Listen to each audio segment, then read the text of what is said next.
नमस्कार मित्रांनो, डाळिंब बागेमध्ये आपले स्वागत।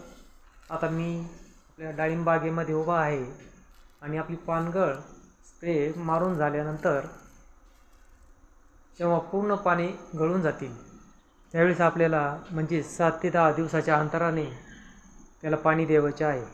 पाणी देताना घ्यायची काळजी अशी आहे की ड्रिपर हे नेहमी झाडाच्या बुंद्यापासून 2 ते 2.5 फुटाच्या अंतरावर पाहिजे, जेणेकरून झाडाच्या खोडाजवळ जास्त पाणी जाणार नाही आणि ते मुळांची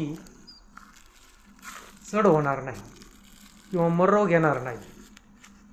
तसेच जी ड्रिपर लाईन आहे, नळी आहे, ही झाडाच्या खोडाला 1 फुटाच्या अंतरावरती बांधून घेणे और ते ड्रिपरचे तोंड जमिनीकडे करायचे आहे, जेणेकरून आपल्याला तो डिस्चार्ज आहे तो लक्षात येईल और गवतात पाणी दिसत नाही। धन्यवाद।